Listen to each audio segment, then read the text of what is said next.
So I don't know. I've been interacting. It's my birthday. Tonight's a full moon. Mercury's done wiling out. I'm turning 20. I am now 28. I think I turn 28 later. I don't know. You know what a full moon means for me, though? It means a lot. Like, my energy shift completely. I'm synced with the moon, my physical body, my emotional body, my mental spirit. It's all. Anyways, hopefully I get to make moon water tonight. I've never done that before, but it seems like the perfect time to do it. And yeah, I'm yeeting with not a butter knife. But I was messaging somebody earlier, and I was thinking about this today a year ago. I was pregnant and I was sick. I stayed in my room the entire day watching TV in bed. I interacted with people that had no place in my life, shouldn't have had any place in my life.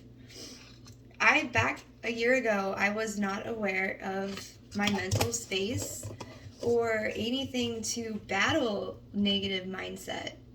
Like, my entire day was me battling mental like just being either depressed, full of self-hatred. You know, I was newly in recovery. Recovery was not easy. And it's just like I'm thinking about my day-to-day now. On top of all the big life events that I couldn't control that have happened, including becoming a mom, you know, there's things you can't control and things you can. And when you start controlling those variables, like what you consume, what you say in your mind, how much negativity you allow, like, do you enforce you know, when you start actually getting,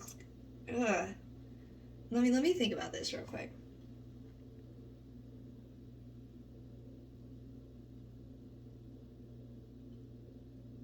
It's like, because when I try to explain it, when I'm thinking about it in my head, it's all energy and intentions, and it's just, some people say manifesting. I just know that it is a lot easier to live life when you filter the content coming into your ears that you're seeing. You know, you're careful of what you're interacting with. You're protecting your energy, you know. And you can't control things, but you can control, there are things you can control. You can control the mindset you have to deal with things and react to things, the way you behave, the routines you have, the habits that you enforce, your core values that you won't budge on, like being sober is 100% requirement to be a parent for Cadence. You know? And everything's changing again. Like, I've come so far in a year. And I'm, for the first time in my adult life, like, when I say I'm proud of myself, I truly mean it. And I'm to the point where it doesn't make me uncomfortable to say that. I purely am proud. It's a lot of hard work, and I've done it. And I'm going to keep doing it. Now I'm going to be showing people how to do it as well. You know, I already lead a few people, but they've been going through the thick of it with me, you know. I feel like everybody goes through the thick of it. Everybody does, and it happens at different times. And sometimes your rock bottom is a lot lower than you would expect it to be. Like, you get to the place in your life and you're like, you know, inside your head you're like, all right, this is rock bottom. There's no way. But then you don't have the routines or the neighborhood in, you know, in your life to keep you motivated to create better routines and habits. Like, it's exhausting, it's hard work, and it's easy to slip up. It's easy to slip up and get stuck instead of letting it go. But you observe, you examine, and then you let go. You just, like, the things you can't control, sometimes, you know, something big happens and you react and it ruins your whole night. But if you could control your mindset, maybe you could get rational and say, well, this is going to be a long-term thing. And, you know, I'm going to be dealing with this in a month from now anyway, so maybe I could slow down and observe all the options, see what happens. And sometimes it's something terrible, like somebody passing away or something really emotional or somebody getting sick, car wrecks, like there's everything. And it can get really scary.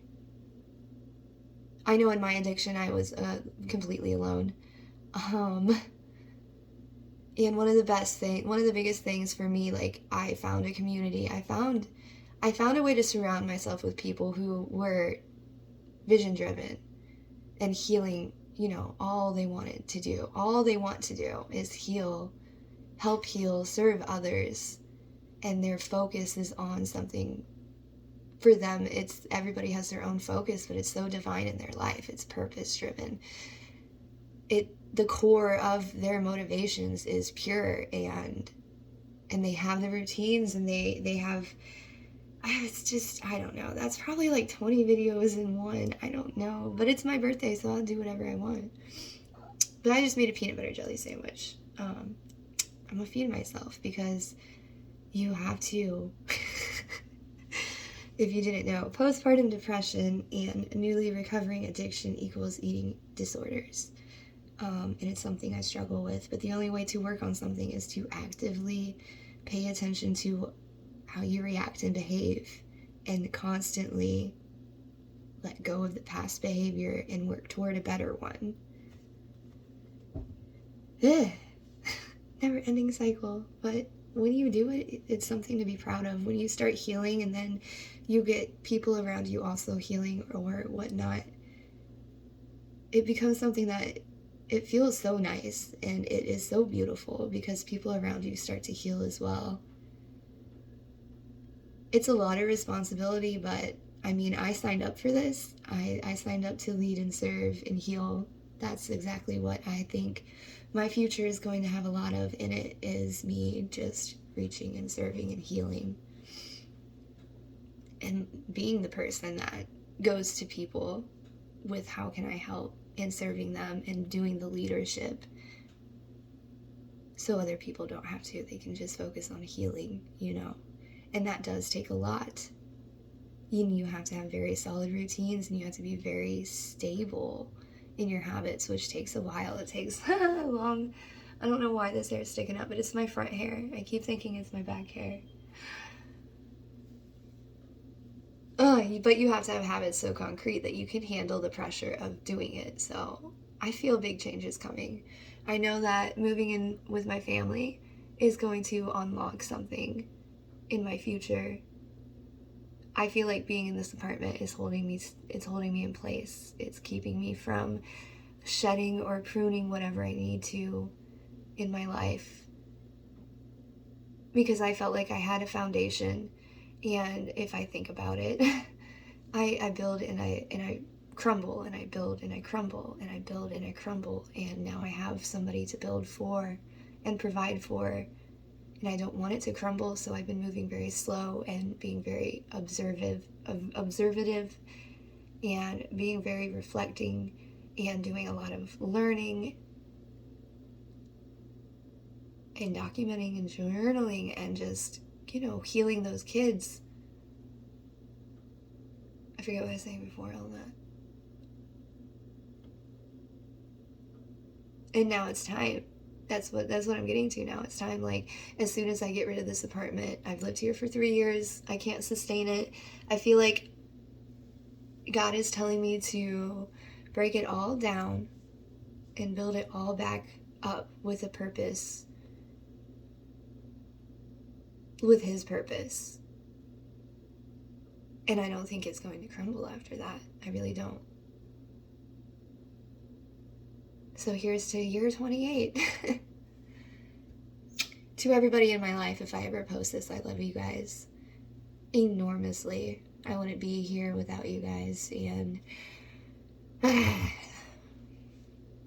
so thank you. I'm going to go do my, emotional sit with God and cry it out. But it's a gratitude cry. It's a reflection today. The moon is full. Mercury is now no longer in retrograde. Making moon water tonight. The energies are insane right now. So I'm just slowing down. Bye-bye.